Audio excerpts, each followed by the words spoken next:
Yo, good morning. I hope you are well, wherever you are, whatever the damn time. Welcome to the first video of the 2025-2026 off-season, 10 days post-show. Today, thought I would show you a full day of eating and just take you through my day, show you how I'm managing the post-show period, because there's no doubt that a lot of you watching this will probably be post-show as well. And a few of you will be experiencing your first post-show and the madness that comes with post-show. So I've been up for a while. I've been up since about 6 a.m. this morning. It is 10 to 9. So a lot has gone on this morning, but I'll talk you through my routine once I've also done my cardio. But I'm going to show you the supplements that I take every morning now, pretty much. So I have vitamin D3 and K2. You have a multivitamin that I also take. I also take omegas. So Omega Pro by Supplement Needs. Supplement Needs don't miss in terms of their quality. It's about 2 grams of fish oil in there. And then we have Rise and Shine, which is electrolytes and nootropics, so hydration and focus basically. And I was using HR Labs water. I need to get some more because I really like that. And HR Labs make very, very high quality products. This is all good. It's not too bad at all, but I definitely need to get my HR Labs back. And I also take some glutathione as well, but that's really recent as well. I only started taking glutathione across the past week, and I've been taking it because I really want to try and protect myself against this illness that is going around.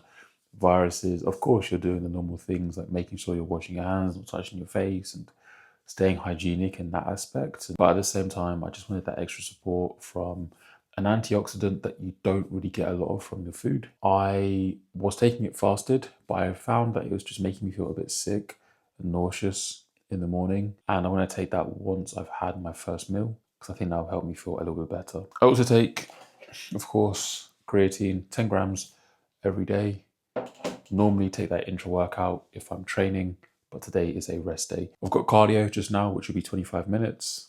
I'm doing 100 minutes of cardio every single week now through this off season. And for me personally, and for most people, I think it's a really good idea to have aerobic work in your off season just for cardiovascular health. Forget impact to performance, or forget for mitigating fat loss, which doesn't make any sense, by the way, because if you're eating more than enough food, or if you're in a surplus, doing more cardio isn't going to stop you from getting fat. As a coach, the only reason I won't program somebody cardio is more so sometimes time constraints. But even then, I'll try to ensure that steps are in a good place. But ideally, making that investment into trying to get some cardio kit very close to you or at home is a good idea, because it just means that cardio can be a regular thing in your routine, which is so important. There's no change in the type of cardio I do. It's mostly just lists. I'll be in zone 2 for the most part. As I said, it's just getting my heart rate to a certain point. So for me, that's about 130-ish BPM on average throughout the time that I do it. That's the plan of action this morning. Got a lot of client work to do. We're getting busier and busier and busier. The competitive season is coming close to finishing. Got 2 more clients on stage. So we have Ollie on stage this weekend at the MBW International, which is going to be awesome in Rotherham. And we've got Pratik in India, who's doing the WMBF show in India on the 25th of October. Unfortunately, I won't be flying out to India. They're going to be the last 2 on stage. We've had some incredible results as well. Alex picked up 2 wins, 2 class wins, and he got 6th in his first overall in open bodybuilding. He won some moolah as well. So that was really cool. So he had a great season, and he's now just transitioning into his off season, but also navigating through the post-show phase as well. So there's a lot going on. I'm super busy, but it's eternally grateful for the position I'm in. Anyway, enough of that mumbo jumbo. Get this in, cardio. See you for meal number 1. Cardio just done and dusted. About to get into meal number 1, which is gonna be some bacon, some eggs, and a piece of fruit. If we have any, I don't think we have any bacon left. I'm gonna have to improvise. So we got no bacon. Okay, so give me a second. All right, we've got some mince, and then what we're gonna have to do, we'll also use some eggs if I've actually got eggs left as well. Oh my God, we are running low. Tomorrow is the food shop day. So yeah, we got 3 eggs. We'll use some mince. And then what I'll do is track it on chronometer and then just make up for it with the other meals throughout the rest of the day, which normally isn't my style. I normally like to just have a set thing, but it's all good. It's not the end of the world, right? So yeah, cardio done. And I also thought, whilst I'm making this meal, I'll answer one of the questions that I got about post-show. So I put up a little question box on my Instagram. So both questions so far are from my clients. What was my go-to cheat meal or post-show cheat meal? Don't really have a go-to, right? It's not something that I was thinking about a ton. After my show, immediately afterwards, I literally got a wrap from M&S and some fruit. And then the next day I went to get a pizza with Bryony at American Pies. But I don't really like the idea of going mental. This is my 3rd prep now. And the longer you spend in bodybuilding, the longer you realize it's not really worth going absolutely insane, because it's not, for me, it's not about the body weight gain. It's about how I feel. And you'll learn this, if you compete, and especially if you're a first timer, you're going to have a moment where you probably go nuts with food. I wouldn't recommend it. And as much as the amount of content I make recommending that people don't do that, sometimes it's just not going to get through to people, right? It's like people are going to do whatever they want to do. But the feeling of when you've essentially binged and you have all the pizza and all the burgers, and then you have 2 tubs of Ben and Jerry's and all the cookies, and you gain 4 kilos or 5 kilos in the space of a day or two, it feels horrible. Trust me, I've been there. My first prep, I was up like 5 or 6 kilos over a weekend. I've done it. I've been there. And the reason that I won't do it is not because I don't crave certain foods. It's because the feeling is horrendous. It's horrendous. The only thing I was really, that I wanted post-show, and my mum made me some, it's just like a home-cooked meal with just rice, like coconut rice and curry or just some like sort of stew. Just something that I wasn't able to really have throughout prep because tracking it would have been a ball ache, right? Something like that, or just like a curry, but I don't really want to go mental, or I didn't really try to think about it as much throughout the prep because it just elevates your food focus even more, right? And again, that's not to say that I haven't had things post-show, but I think this whole thing of like, what's your go-to cheat meal, bro? It's just not going to set you up really well for your own post-show. I'm up 2 kilos in 10 days. So from my stage weight, so this morning I was 99.3 kilos. On the morning of my show, I was 97.3 kilos. So up a couple of kilos in 10 days, which at my body weight is fine. I'll look to pretty much just sit around here because I feel okay-ish at this body weight, but I'll look to stay under 100 kilos for a couple more weeks. And then I'll probably aim to get to 100 kilos around about 4 or 5 weeks post-show. So about a 3 kilo gain across a month or 5 weeks. For me, I think will be really good. And just trying to rinse as much performance out of that body weight as possible will be the key for me, I think. So yeah, with obviously plenty of room to go. I don't plan on stepping on stage for a decent while, a decent while. 2027 at the absolute earliest, more than likely 28, because I will be going straight into a pro show and I want to win. I want to win pro shows. So that's going to require some time, some improvements as a pro heavyweight. I think the key for people post-show is to have that initial bump in body weight, because that initial bump in body weight is going to take you away from stage condition. It's also just going to help you feel better. I do think, especially if you've been pretty damn lean, getting that body weight up initially is perfect, and then just slowing it down. So I think for most people, if you're gaining about 2 to 4% of your body weight across the first couple of weeks, I think that's normally a good idea. You'll usually be on the higher end if you're just struggling that little bit more, or if it just takes a bit more body fat for you to recover. The key is just still making sure that body composition's in a good spot. What you don't want to do is gain a ridiculous amount of body weight. And when I say ridiculous, I mean, we're talking you're gaining 10% of your body weight over the course of a few days, which happens to a lot of people. So for example, for me, that would be up 10 kilos or up or up like 9 kilos in the space of a few days, which is horrendous. It's just going to be water. You're going to feel awful. And there is going to be some body fat accumulation from that. So I think sometimes people get it misunderstood, where it's like, I say nail your post-show. It doesn't mean that you can't have food. It doesn't mean you can't see your body weight go up.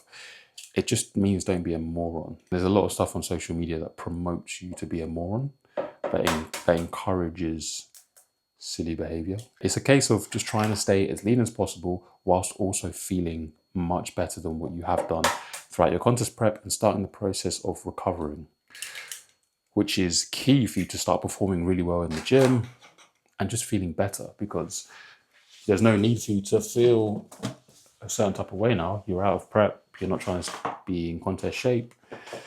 So initial bump and then slow increases from there. What you don't want to happen is you essentially see that huge spike, one that is almost unmanageable, and then you have to drop your food down to return to baseline, which isn't ideal. And then you spend weeks essentially at maintenance.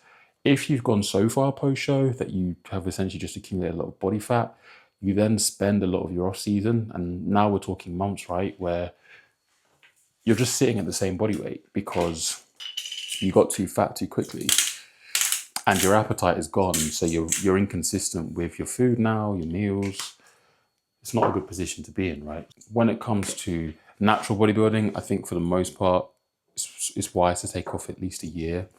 But if you do plan on competing the next year as well, post-show becomes even more important for you, because you can't just get fat too quickly, because then you've essentially ruined your start point for a prep. So you want to make sure that if you are planning to compete next year, you are even more careful, right? You're even more conscious of the fact that you can't get fat for the sake of getting fat, because you got to prep. Starting essentially within the next few months, you've got to recover, be able to have some good training sessions, but also still be in a position where you're lean enough so that you can actually you can actually have a good start point for your prep. So anyway, this meal so far, we got 3 eggs, 3 whole eggs, 70 grams of mince. Let me just calculate this 1 sec. So yeah, we've got about 21 grams of protein from mince there, and we've also got 3 whole eggs. I'm also gonna have some vegetables as well. So before I finish eating that up, actually, I'm gonna add 100 grams of veg, and then I'm also gonna have 1 apple as well. So it's all right. This is kind of a okay meal to wing it a little bit, because carbs are low in this first meal. I find in the mornings when carbs are low, it just helps me to focus with work and whatnot, rather than having some big massive bowl of ground rice or whatever. So we're gonna add in 100 grams of vegetation. It's like a stir fry mix that I've got going on. So 100 grams of that with an apple. So pretty decent level of fats in this meal. And then my second meal, once I've done some work, will actually involve a lot more carbohydrate. I'm only really including the carbohydrate from fruit because I've done cardio. If I wasn't doing cardio fasted, I'd just firm it and just go fats and protein. But I'd like an apple after my cardio. 1 Granny Smith apple, it would be about 100 grams of apple. Oi, that is a decent amount of fat. 20 grams of fat, whoosh.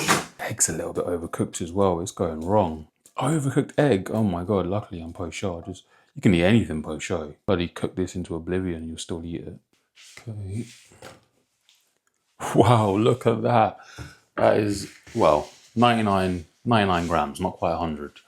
1 apple here, Granny Smith, of course, and we got 3 whole eggs, 70 grams, that's cooked weight mince. It's about 21 grams of protein. We've got 100 grams of veg under there as well.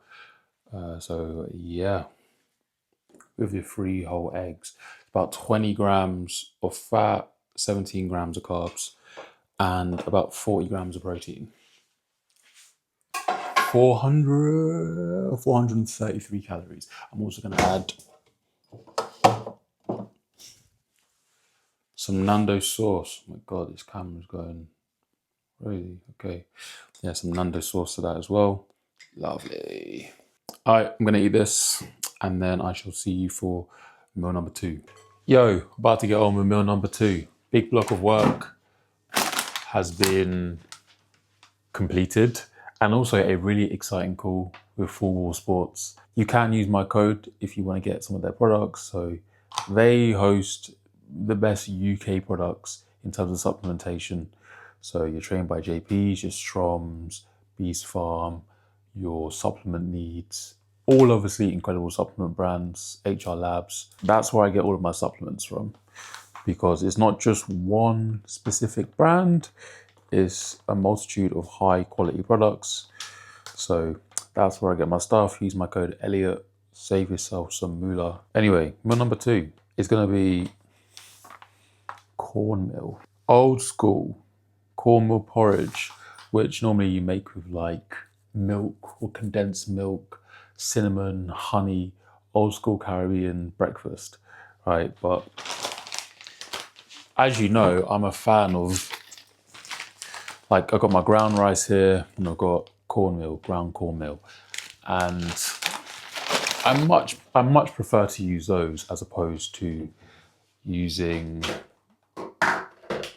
just cream of rice produced by supplement brands. I'm just more of a, I just like using my kind of the natural powders. Whilst we prepare this meal, let's answer another one of these questions. I kind of answered it, but is there a set rate of body weight gain you'd aim for post-show? So you initially want to see a decent spike in body weight across the first week. So most people, regardless of body weight, a couple kilos, like a few kilos going on, 2 to 3 kilos is absolutely fine. And then slow from that point on is usually a good idea. Just again, just to get that initial body weight on you, get that change in body fat. You don't need to be stage lean at this point, but obviously you don't need to get out of shape. You don't need to be gaining a stone over a couple of days. It's not a good rate of gain. And length of dieting, has it impacted you in any way? I would say towards the end it did a little bit, because I'd been dieting for 251 days was my contest prep. I started my prep in January, and I also think I got stage lean a little bit too early. Definitely mentally that was quite tough, but you obviously get to a point, and I've said this in previous vlogs, you get to a point where you get used to that current state. But towards the end, after Italy, I just started to flag a little bit. I think my body was just done, and that impacted me mentally a little bit as well. I think because my body wasn't feeling the same as what it had done throughout August and July as well, that was frustrating me as well. So I think towards the end, just a little bit. Also asked, did it impact like libido or any of those other things, when like those symptoms that come with dieting and being in stage condition? And I'll definitely say, in terms of like libido and how I felt hormonally, this was the best prep that I've had for that. And I attest that to cycling my calories. I think the issue before is when I've had a coach is this is your set food, and then I'll speak to you again in a week. I don't think a prep works the best like that. I think a prep is very day to day. I think because I was coaching myself, I know what's required for me to get into stage condition. I know how much I'm going to have to push myself, but I also know when I need to pull back, and I also can be very intuitive with it. You know, when a fat person basically says, I'm going to eat intuitively and just listen to my body. And if you do that, you're going to be fat forever. But if somebody who's experienced with fat loss says, I'm going to eat intuitively, they can probably do that because they understand what comes with fat loss, what's necessary. They understand portion control. They understand needing to time your nutrients to help with your training performance. They understand all of these things, right? So you can eat intuitively, and it's kind of the same with my contest prep. And I think in doing that, in being a bit more intuitive with my eating, with giving myself more frequent high days, with knowing when to really push myself, or when just randomly I might make a call just to lower my food a lot more one day. Making those calls, I think, helped in terms of just stabilize me a little bit. I'm not going to stand here and say that I was completely normal throughout the entirety of my prep and that I felt great throughout it, because obviously not. I'm trying to get stupidly lean. But let's turn this on.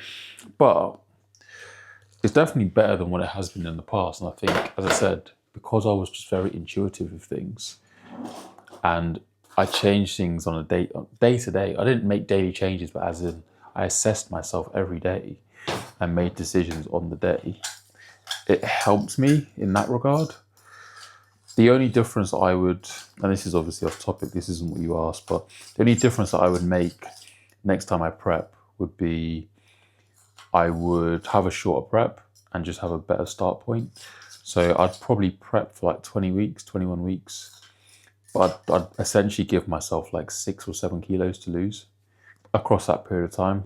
And I'd also do less shows. So the next time I compete, I'll probably only do 2 shows. I'll probably only do 1 show, which would be like a WMBF regional show, so WMBF UK show, and I'll probably do WMBF Worlds. I'll probably try and go abroad to compete at another WMBF show. So I'd have like 2 shows to really focus on, and that'd be it, rather than trying to compete throughout the entirety of September or August or October, right?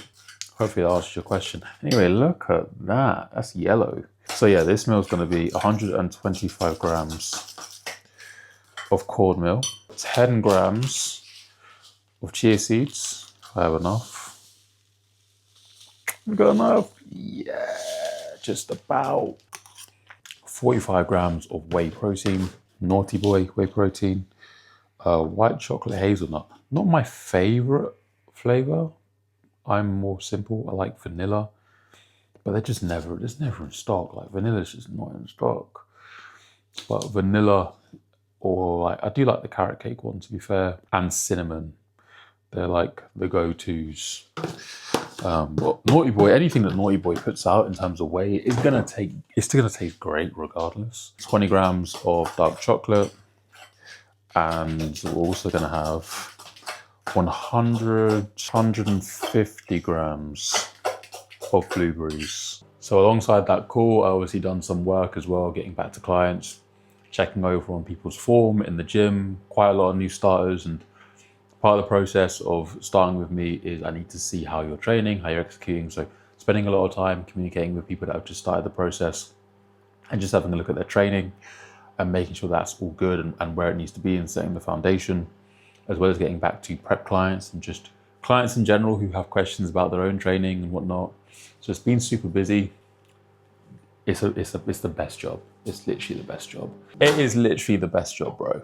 There is nothing else I would rather be doing. Oh my, like, there isn't a better job. It is the best job in the world. I don't know what to tell you. I don't know what to tell you. And then throughout the rest of the day, so that's kind of like the main bulk client stuff done this morning. There'll be messages and training clips to get back to later that come in throughout today, but that's kind of the main ones done this morning. I need to finish up some content. Just planning out content, scripting content, filming it, getting some posts ready for Instagram, because that is all part of the game. Oh, that is tremendous. Also, I bought some dark chocolate because I'd run out, and as much as I love almond butter, I like to mix it up. I don't want to just have almond butter with all of my meals. I normally just get my dark chocolate somewhere between 85 and 90, although I do actually want to try 100% for that polyphenol overdose. So 150 grams of blueberries, cinnamon, salt. It looks pretty damn banging. 152, I'll be all right. I'll be absolutely fine. Cinnamon, wheat, and then 3 grains of salt. That's just the same with all of my meals. Unless I'm having an off-plan meal. I'm not gonna take my salt with me to an off-plan meal and put 3 grains of salt on my burger. Probably has about 48 grains of salt in it anyway. So, all right, let's have a seat and let's also answer This next question. So cornmeal, 125 grams of beautiful cornmeal with 45 grams of whey, 10 grams of chia seeds, 20 grams of dark chocolate, 150 blueberries, fresh. Pretty good, right?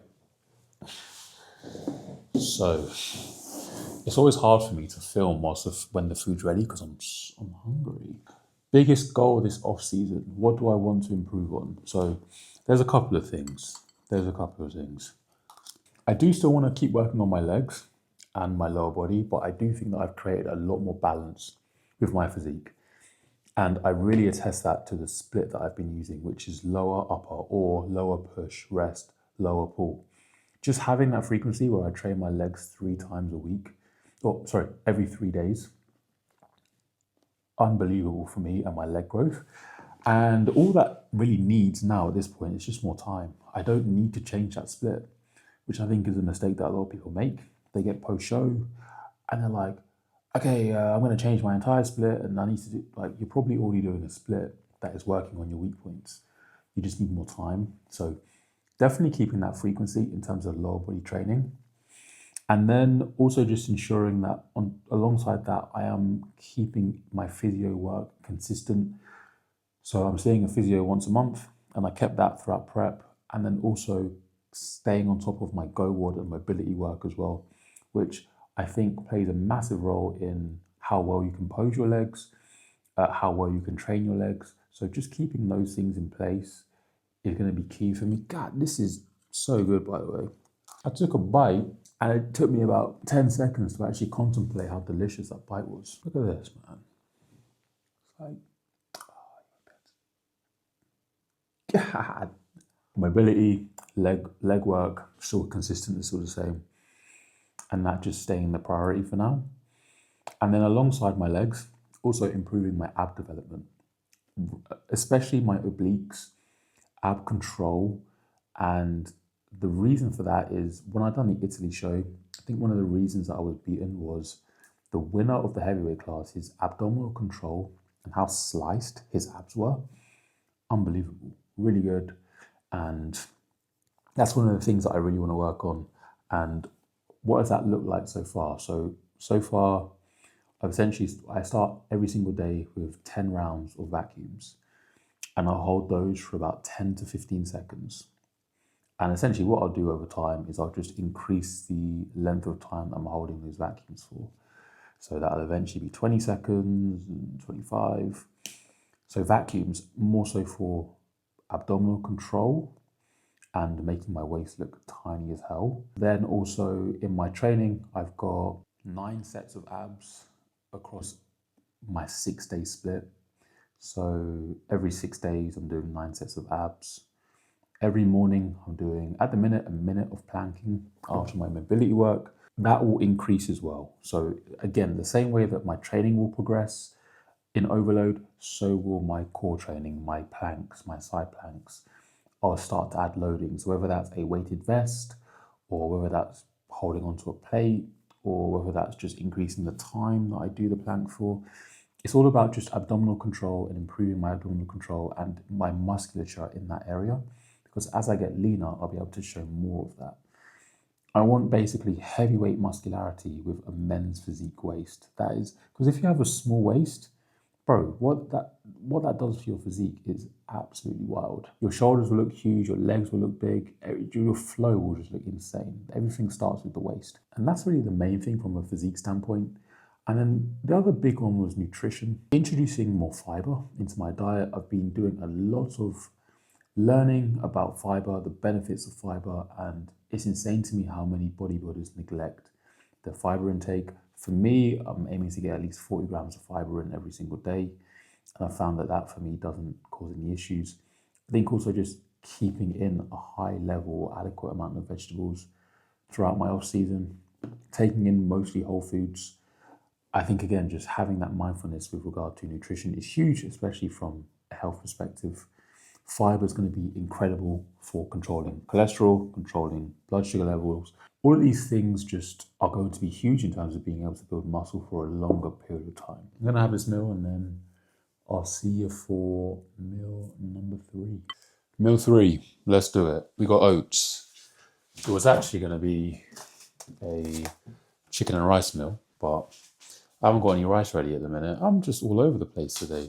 What's going on? I should have made sure I was on my perfect bodybuilding game today. So it's actually going to be my oats meal today. Just done a little bit of work. I need to have this meal and then get quite a decent amount of steps done. But I thought I would answer the next couple of questions whilst I'm making this meal, because I would rather not sit and have food in front of me whilst trying to think of answers to questions. It's going to be 115 grams of oats. Mr. Mullet, Mr. Show the World, has asked a question. Do you allow any extra flexibility towards fruit and veg post-show? Well, for me, one of the goals is to try and incorporate more vegetables, more fruit into my diet. I have a lot of fruit, to be fair, but just more vegetables and more variety on that front.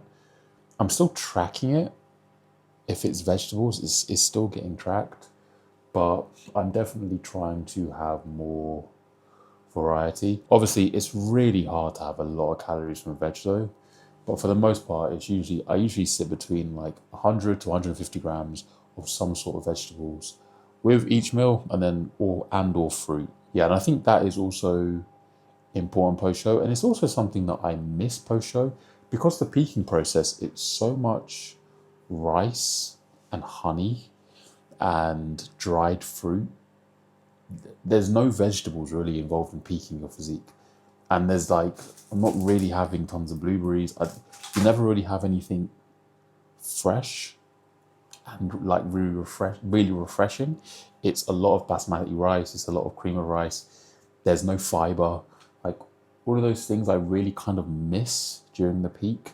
So to get those vegetables and fruits back in is always quite nice. From Alex, what would a normal fruit-free meal look like for you, in terms of macros or just a general idea? I don't track macros of free meals. When I say free meal, that means I'm going out and I'm having that meal. I'm not macro matching a meal like that. But what I will do, and this is where I'm just not that neurotic about bodybuilding, and maybe it's bad, and maybe this approach might not work for some people, but I essentially just eliminate one of the meals that I normally would have, and I might remove the carbs from another meal, and then I'll just go out and have whatever the hell meal I want to have. So if I'm going to have a pizza, I'll have a pizza. And then the next day, although a pizza's a rare one for me, I'm not really a big pizza guy, but whatever the meal is, right, a curry or a burger or a breakfast out with brownie, like, I'll see what my body weight does the next day. If my body weight hasn't really done anything, or if I haven't really seen the negative impact of that, I'll be like, okay, I didn't take the piss. That can probably be replicated either later on in the week or next week when I want to have another free meal. It's as simple as that. I don't track the macros of a free meal. I just go out and have the meal. But usually when I go out and eat, it will just, I'm not a big eater. Like, I won't go out and order like multiple courses and have this and that. So I'll usually just go out and have a meal. Bodybuilders will know as well, like, you'll know when you're taking the piss. You'll know it. You'll literally know. You'll be in that moment. You'll be like, I'm eating too much food. This is a piss take. Whereas if you go and just have a meal, you probably know that it's going to be all right. And if it isn't, if you see a slight spike in body weight, just return to your baseline diet. Yeah, that's typically what I'll do. It's a case of, I just go out and eat the meal that I want to have, replace one of my meals throughout the day. If the meal is going to be relatively greasy and high in sodium and that kind of thing, I will just remove the carbs from another meal. That's basically my approach, and it's worked out okay so far. Do another one before I go and sit down. There was one question, but is how am I dealing with cravings and hunger, if I have any? And I have hunger and cravings, bro. I'm not a robot. Yeah, I am craving food. I'm hungry. How do I deal with that? First tip I'll give you is, and it's actually something I'm doing right now, it's stay busy. Stay busy. I'm filming myself. This, like, yeah, I like making content, but this also helps me manage hunger because I'm thinking about content. I'm busy. I'm thinking about something else. I'm not just sitting there thinking about food. So number one is stay busy, and that's with work as well. Like immerse yourself with work, or if there's something that you've been holding off from doing for a while, get into it. Like if you said to yourself, hey, I want to learn Spanish, or I want to learn French, or I want to read this book, or you start doing it now, because that is how you keep your mind distracted and you stop thinking about food. If you just sit there in your thoughts, you're going to think about food. Stay busy doing something that requires bandwidth. It requires brain power. If you're doing a job that isn't very challenging, and your work isn't really a great distraction because you're not happy at work, whatever the case may be, that's not a valid get busy tactic. Get busy is doing something that requires a lot of bandwidth and your focus, your complete and utter focus. The next thing I'll say is people have such a negative connotation or association with cravings and having something to satisfy a craving. The problem is not having something to satisfy the craving. The problem is taking the piss with it. For example, I went to Greg's on my leg day, and I had a muffin with my meal because I wanted a big chocolate muffin. Doing that on an occasion is not a problem. If you want to be a bodybuilder for a long period of time and you want longevity in bodybuilding, if you think that going off plan or having something like that is going to seriously hinder your physique, you're not going to last very long, because you won't give yourself a chance to enjoy things. And it's really important that you understand how to manage that.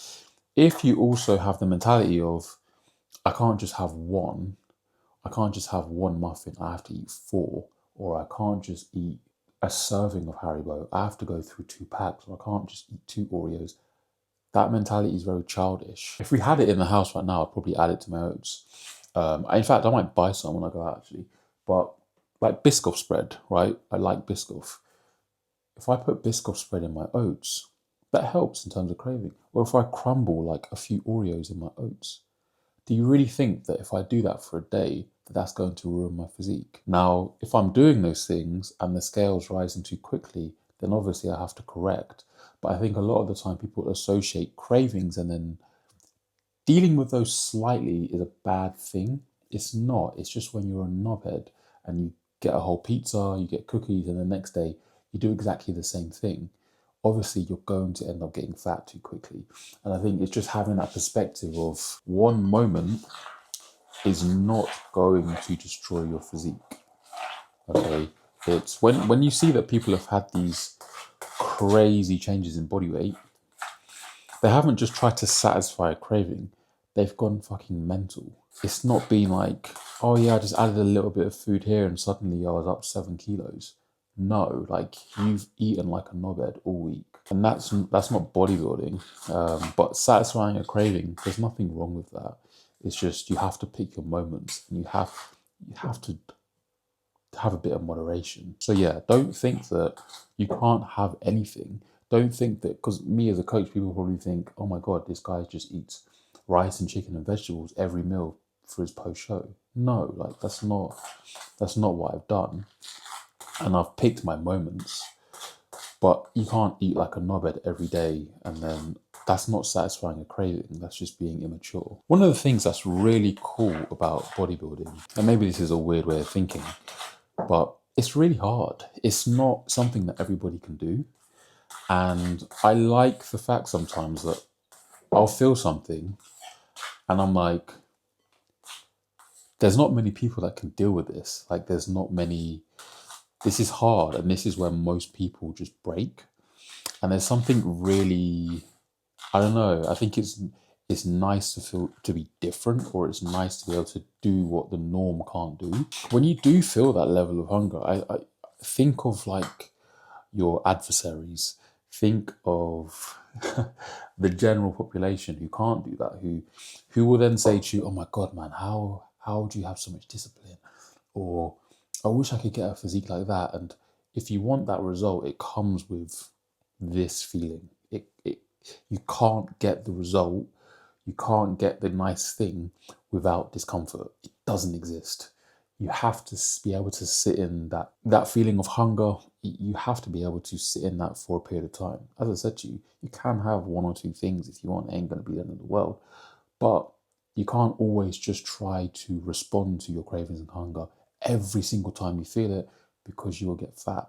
And you should take pride in embracing that feeling of discomfort, because most people can't do it. And if you're one of the few that can do it, everyone will look at you and be like, wow, holy shit, that's amazing. And you're so disciplined and this and that. And that's where that's to me, the definition of being a professional. That's basically it. I did make a video a couple of years ago from my last prep about Larry Wills, who gained a ridiculous amount post show. I think it was like 50 pounds in a week. I think he gained like 22 kilos in a week. Imagine that. I don't know how he survived that, to be honest. I just couldn't. I could not deal, because when I done my first show, it was the first time I've ever gone through a diet, which wasn't smart in hindsight, right? Because what I promote now is people actually go through a diet beforehand. 20 grams one, but I have always tried, well, not always, but since going to the gym, by this point, it was like, I need to get bigger. I was so skinny. I was always athletic, had a six pack, great, like, but I wanted to be bigger. I wanted bigger arms, I wanted bigger shoulders, I wanted a bigger back, everything. I wanted to just be bigger. And I'd spent so long pushing food. So long, like you wouldn't believe. And when I say pushing food, with my old coach Cal, my first proper coach, like damn near 1,000 grams of carbs a day, 100 grams of fat, 300 grams of protein for months on end. Got to my sorry, I just ran out of some raspberries there. Got to my heaviest ever as well. So I was just desperate to diet, and I was like, there's no way that dieting could feel worse than having to push body weight. So when I finished my first prep, I'd experienced a food focus that I'd never experienced before. And so much so, I thought I'd fuck myself for the rest of my life. I was like, am I ever gonna not feel not hungry again? Am I just gonna be in a constant state of feeling like I'm starving, even though I'm eating? Like, I was eating, getting full, and just nothing was changing. Like, I was just like, oh my God, what have I done to myself? But then that process of where I'd eat a ridiculous amount. So I'd eat like loads of cookies or brownies and have people make me shit and blah, blah, blah, and like just eat a lot of food and just basically binging, right? And as I said to you, I gained about 6 kilos in a weekend. And I know that's rookie numbers for some people. Some people are doing worse damage than that. But for me, that was horrendous. And the one reason I was like, this will never happen again, is because I physically couldn't sleep. The headache that I had was so bad. Like my head pounding and throbbing, and just the edema and the water and the puffy cheeks. I was like, this isn't worth it. Like, this isn't actually worth it. And surely, if I want to be bodybuilding for a long period of time, this isn't sustainable. I can't behave like this every single time I do a prep, surely. And every time you prep, you just get more used to that feeling, and you learn to embrace it, and you realize it's just a maturity thing as well. It's just a maturity thing. Like, first prep, I'd basically ordered in food and was like looking on sites and things that I could buy post show, and like, but you're just younger and you're just into bodybuilding, and you see all this social media content about what you've eaten post show and this shit, and you think that bodybuilding is like, that's part of the bodybuilding process, but it's not. That's not bodybuilding. But you just get older and you mature. So I think this is the meal anyway. I'm dragging on. I'm talking. No, it's not. We've got a little bit more in here. We've got raisins in here. Oats as well. Oats. If you're hungry, oats. Big old bowl of oats. I know I've done 115 grams. You can even get more aggressive than me. You can full on go 150 grams of oats. That's like 15 grams of fiber. Throw in some raspberries. Throw in some fats like dark chocolate or some Biscoff spread. That'll top you over for a while. So here we go. Meal number 3, guys.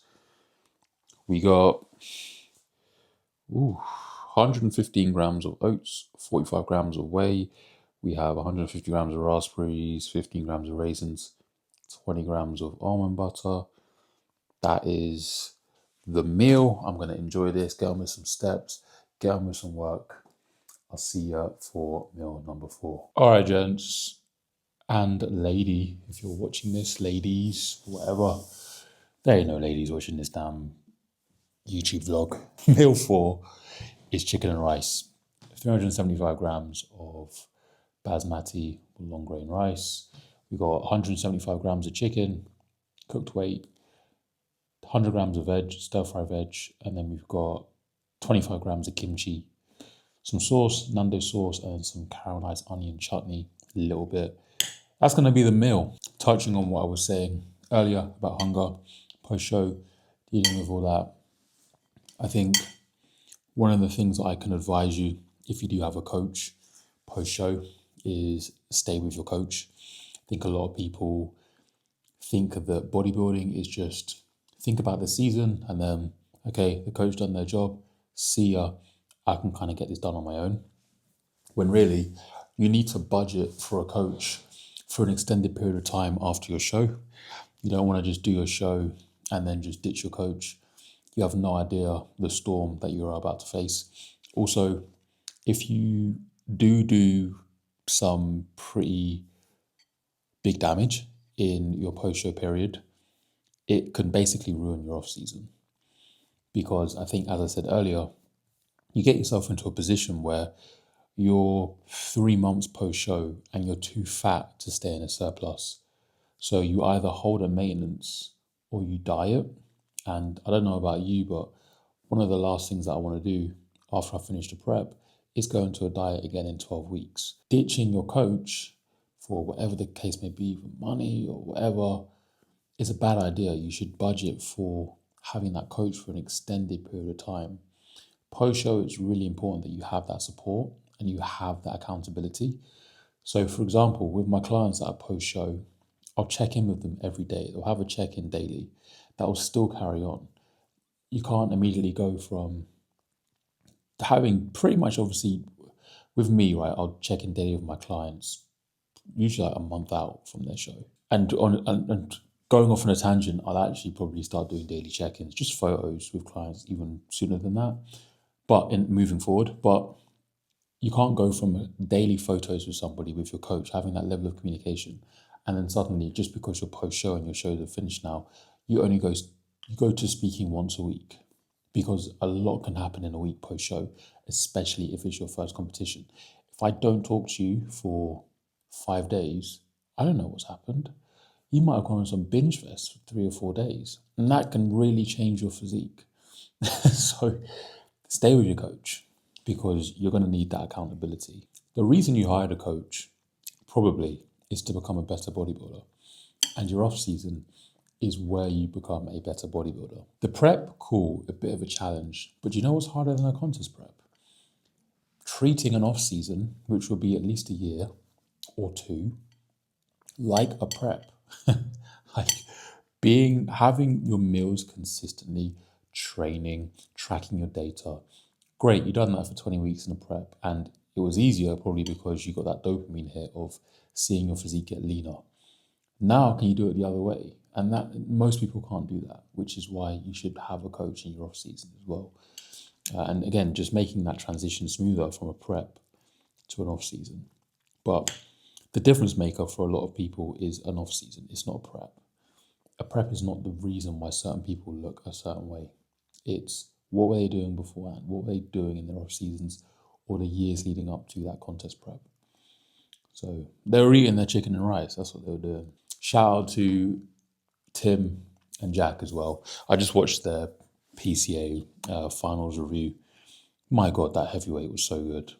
Bro was 108 kilos on stage. And they pointed out a very good point as well with myself and my physique, and just tired, just so tired. And that explains why I mentioned about the next time I prep, it'll be shorter. I have data now as well behind me in terms of body weights and what I look like. I've got photos to look back on. I've got more reference points now. So just like how it would be with a coach, like your first year with a coach or your first season with a coach is probably not going to be as good as your second or third or fourth, because you haven't got that data behind you and there's reference points. I've now got more reference points for myself, and I think next time, as I said, it will be a shorter prep and it'll just be like a one and done job. I won't be doing like an entire circuit and spending months at stage condition. It just won't happen. But you obviously you live and learn. But yeah, my physique was just tired at that PCA show. And I was also just anticipating the off season. I think I actually just wanted to get into the off season at that point. And that does show on a physique, I think. But yeah, shout out to them. Peaking It Real is a really good podcast, and you should check it out if you love all things bodybuilding and you want to get insight from a fantastic athlete and an incredible coach.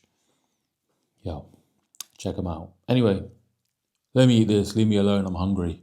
Right, final meal of the day. Cooking up a storm here. We've got rice. We've also I've got a flatbread here that I need to use for tomorrow. I've got some chicken, kimchi. That's going to close out the day. I'll put the macros of the day on the screen. It's about 450 carbs, 75 fat, 250-ish protein, I think, somewhere around there. So fats are a little bit higher today. I want to aim to keep my fat under 70 grams, if I'm being real with you. Like aiming for around 65. They'll be lower tomorrow because it's a training day. Today was a decent day of eating. Considering the meal one this morning was quite high fats for me. And then I essentially kept to the same meals I have or have been having post-show. Nothing really changed there. So this meal is going to be 250 grams of rice cooked weight, 100 grams cooked weight chicken. We have one of these Greek style flatbreads that I'm going to have on the side with my rice. And then we've got 20 grams of kimchi. So that's going to close out the full day of eating. Tomorrow I've got legs, which I'm excited about. It is my quad dominant leg day tomorrow. So hack squat is on the menu tomorrow. Leg press, it was a session that I'd basically done with Talib 6 days ago. So one of the keys for me across this off season is really being smart with load management. I'm not going to try and increase loading tomorrow if it's just not there. I'll probably just, on the hack squat, for example, just keep things exactly the same. I've done 6 plates on the hack squat last time. I'll probably just keep it as 6 plates and just make sure that I get through the session pain-free, to be honest. Which, I mean, I have been for a very long time, but again, just not having that short-term thinking with your training and just with bodybuilding in general.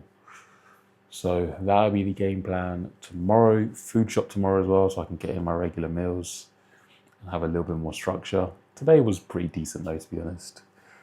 And yeah, I appreciate you watching the first video of the off season.